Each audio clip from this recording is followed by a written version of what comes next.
Hi friends, எல்லோரும் எப்படி இருக்கீங்க? எல்லோரும் நல்லா இருக்கீங்களா? இன்றைக்கி நம்ம பார்க்க போகிற ரெசிபி வந்து ஒரு ஸ்வீட் ரெசிபி தான். அதுவும் வீட்டில் இருக்கிற பொருளை வச்சு ரொம்ப சிம்பிளாகவும் ஹெல்த்தி ட்ரிங்க்காகவும் நம்ம இது செய்யலாம்.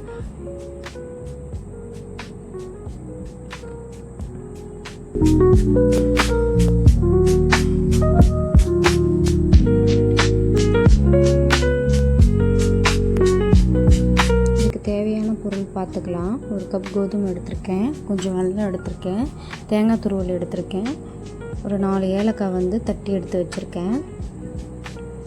இப்போ ஒரு பாத்திரம் எடுத்துக்கலாம், அதில் வந்து தண்ணி சேர்த்துக்கலாம். இதில் வந்து தண்ணிக்கு பதிலாகவும் பால் ஆட் பண்ணியே செய்யலாம். நான் இதில் வந்து தண்ணி ஊற்றி தான் இன்றைக்கி செய்ய போகிறேன்.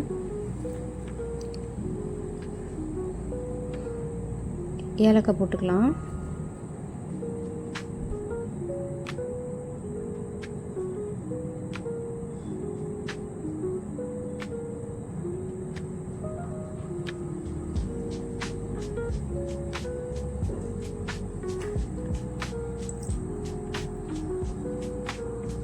நல்லா கொதித்து வரணும். நம்ம வந்து கோதுமை மாவு எடுத்து வச்சுருக்கோம். அந்த கோதுமை மாவில் கொஞ்சம் கொஞ்சமாக தண்ணி விட்டு நம்ம தோசை மாவு பார்த்துக்க அதை கரைச்சி வச்சுக்கலாம். இப்போ தண்ணி கொதித்த உடனே நம்ம அந்த கோதுமை மாவை இதில் ஆட் பண்ணி கிளறி கொடுத்துக்கிட்டே இருக்கணும்.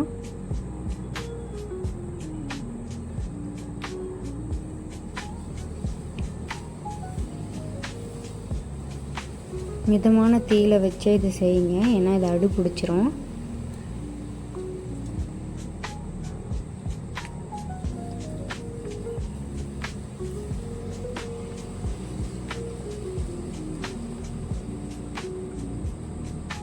இந்த மாதிரி வந்து பபிள்ஸ் வரணும். அது வரைக்கும் நல்லா கொதிக்கட்டும்.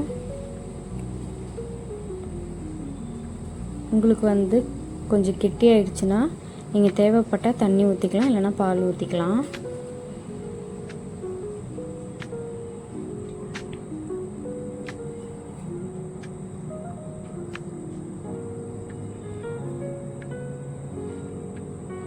நல்லா வெந்ததுன்னா இந்த மாதிரி தண்ணி பதத்துக்கு வந்துடும்.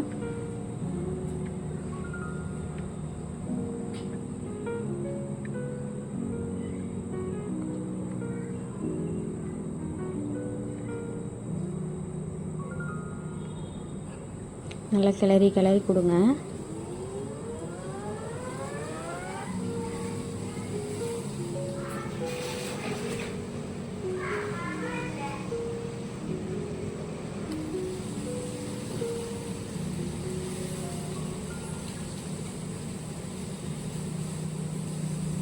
இப்போ நம்ம வெல்லம் ஆட் பண்ணிக்கலாம்.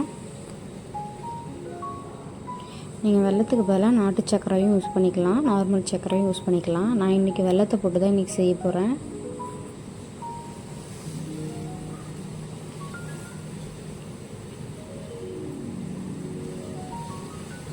கிளறி கொடுத்துக்கலாம்.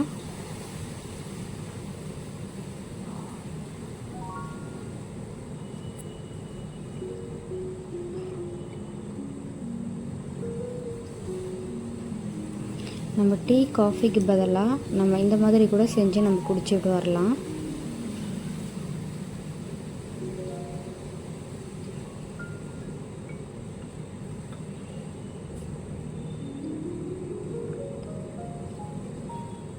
வெல்லம் வந்து நல்லா கரைஞ்சிருச்சு.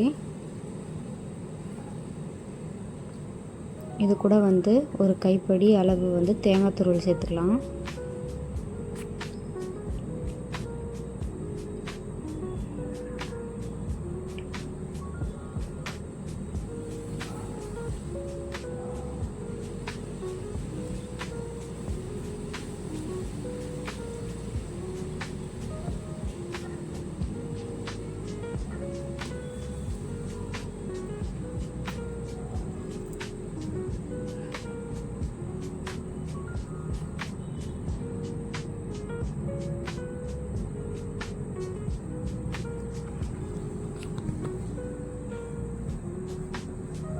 இப்போ பாருங்கள், நல்லா கொதித்து வந்துடுச்சு.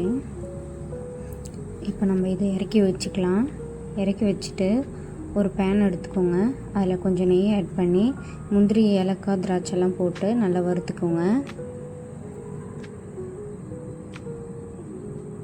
நீங்கள் ஹெல்த் ட்ரிங்க்ஸாக குடிக்கணும்னு பார்த்தீங்கன்னா இந்த மாதிரி வந்து செய்ய தேவையில்ல. இது வந்து பாயாசமாக செய்கிறதா இருந்தால் இந்த மாதிரி வந்து தாளிப்பு கொடுத்துக்கோங்க. இப்போ அதில் ஊற்றிடலாம்.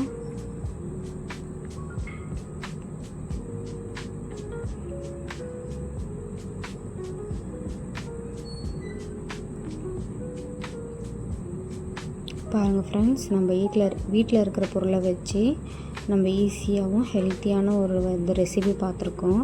இந்த ரெசிபி உங்களுக்கு பிடிச்சிருந்தால் லைக் பண்ணுங்கள், கமெண்ட் பண்ணுங்கள், ஷேர் பண்ணுங்கள். பாய்.